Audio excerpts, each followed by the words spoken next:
let's talk about crystals. Crystals have shown so much popularity in recent times because of their looks and pricing. Crystals are formed in a specific environment, and it is said that they store a particular energy. Every crystal is different. Lighter the crystal is, it attracts more energy. Darker the crystal, it deflects the energy. So whatever crystal that you are interested in buying, or if you want to balance your energetics, I'm going to share some basic tips around that. Don't be surprised if I show you. This is all my crystal collection that I have, but I do have some different form of crystals that I have kept in a different places of my home. Others are this rose quartz, which is a pointy, and also an amethyst, which is a pointy, and I'll explain you what do they mean.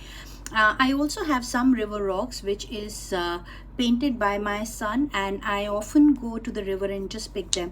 They can also add to balance your energetics and give you some grounding. So let's just deep dive into what does this crystal mean to us.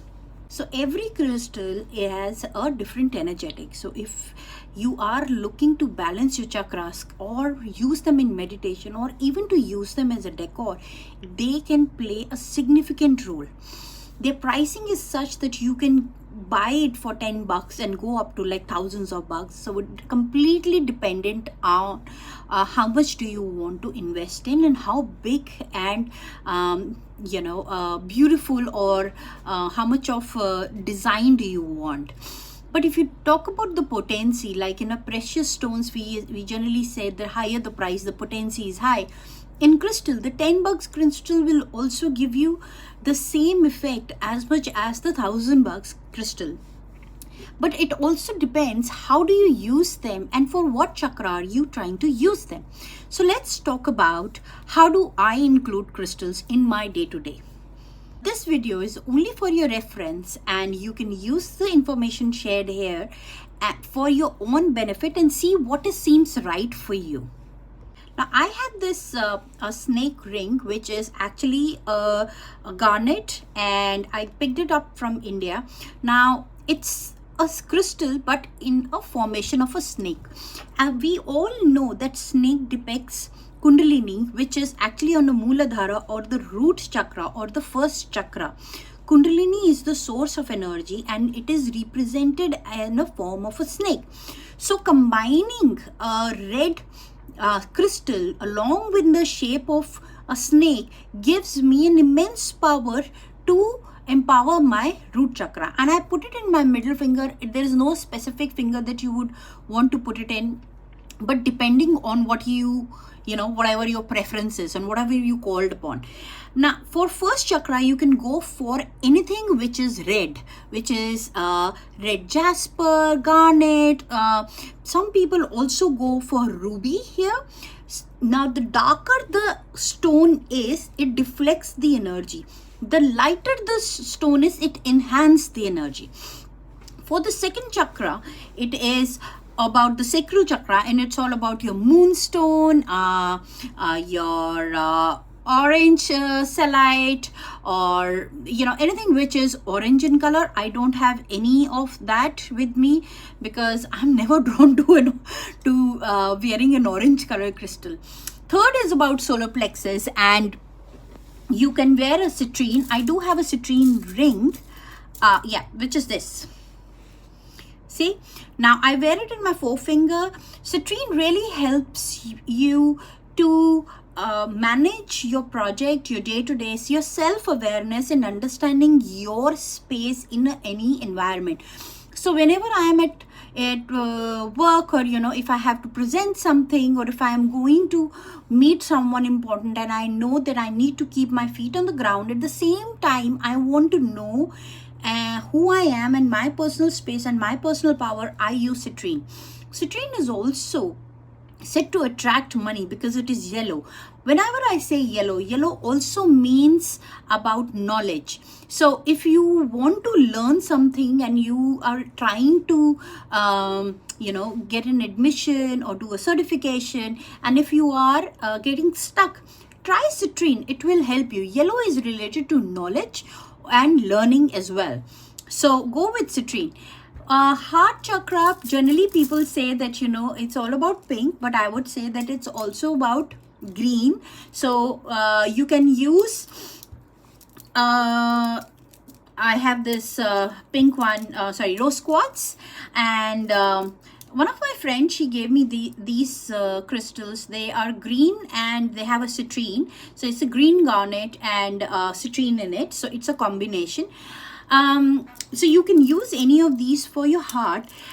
For one of the things that you can do is, like, you know, I like to wear mostly a bracelet and a ring. So that's why I end up buying crystals which are either a bracelet or a ring. But the choice is completely yours. But if you are trying to attract love and trying to get more joy in your relationship, more compassion in your relationship, try to wear a pendant of the rose quartz, which actually touches your heart. So that crystal works on your heart chakra. So the better the crystal is near to your heart, a little longer chain would be suffice. Now some of my male friends would say that, how do I wear a crystal around the neck? If you don't, that's all right. You can keep a crystal on your desk like this. I keep this on my desk just to ensure that, you know, I have the love and the grace and that connectedness to my heart all the time.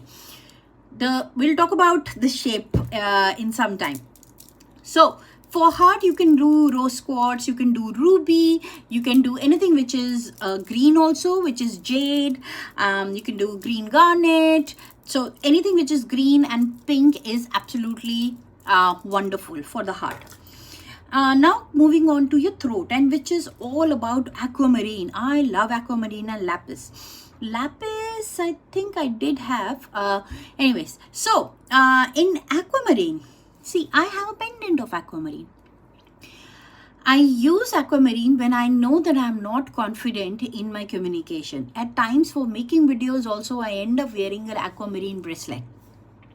And I have an aquamarine ring also, you know, which I keep it handy in case if I have forgotten to wear a bracelet or anything. So all these crystals actually stay near in my study or where I dress up, so that I know how my energy is during the day and I pick them. But aquamarine is a great source for if you want to communicate to the world, the lighter one. If you want to block the communication, if you are in an environment where you end up listening to a lot of toxic conversation and want to avoid it, go for a lapis. Now, if you wear it around your throat chakra, which is here, and you can wear it in a silver chain or any chain, even in a thread is great. It would work wonderful. May not be in silver, it can be worn in any way, the way you want to wear it. If the representation of the chakra, if the crystal associated to the chakra is to be worn next to it, it has a better use and a better energy providing. Okay, moving to our eyebrows, which is our third chakra. It's all about amethyst, and I have this one, the ring that I use at times when I'm doing psychic readings. And I also have an amethyst which I kept it on my table.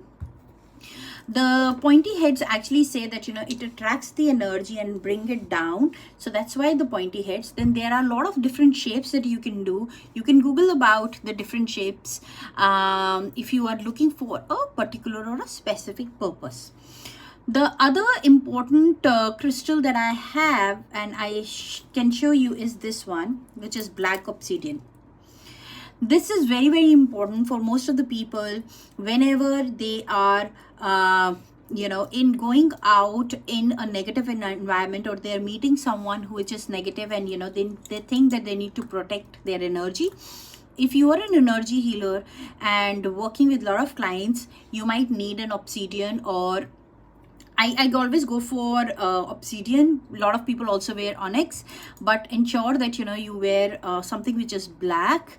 Black actually blocks all the energetics. And if you see that, you know, this crystal, this bracelet is like little worn out.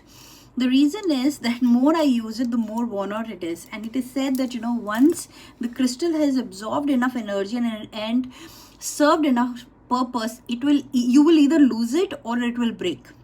and this has happened to me many times. There are a lot of bracelets, and even from the ring the crystal has fallen out and I don't even know where it is gone. So don't invest a lot if you are trying your luck with the crystals. And for the last chakra, which is a crown chakra that I want to talk about, is something white is what I wear. You can wear a white quartz, you can also wear a rainbow moonstone, you can wear a sapphire or selenite, but this is more from a spirituality purpose. It is more for you to give that connectedness to the God. But understand that, before we connect to the God, let's just connect to ourselves first, and I think that is the main thing. So I use this occasionally. How often do I wear these crystals? Maybe every day, or maybe not even for months. Like in any terms of any vitamin, you give vitamin a break for it to work better on your body. Do give yourself break from crystal or any other religious practice or spiritual practice, for it to give you the kind of an energy which it needs. How do I cleanse them? I generally just wash them with soap and water. I don't use any chants, or I used to put them under the full moon light, but then I thought that it is a little tedious. So what I do is that, if I have to wear this, I would just affirm it in the morning. Like for example, when I'm doing my daily meditation, I'll hold it and I will say, I charge you with the love and grace that I need to go through the day, and I will wear it. So that's how I will charge my crystals. And some people wear it more often in the jewelry. I would always suggest that, whatever color that you pick, just be mindful of why you're picking that, and why it is drawn, why you're attracted to that color. There may be a reason, there may be a message that you need to know. You may go to a crystal shop and intend to buy an obsidian or a red garnet or something and end up buying something else. That's absolutely normal, because when you go to a crystal shop, crystal chooses you, right, rather than you choosing a crystal. So just go with an open mind and just do your little prayer that whatever is deemed right for you at this point in time should be revealed to you, whatever is needed. And at times the magic happens in the most unbelievable places and by unbelievable things. So trust in that, and I hope this video really helped you in getting some knowledge on crystals. If you have more questions, please post it on the comments or feel free to ping me. Happy to answer. Thank you.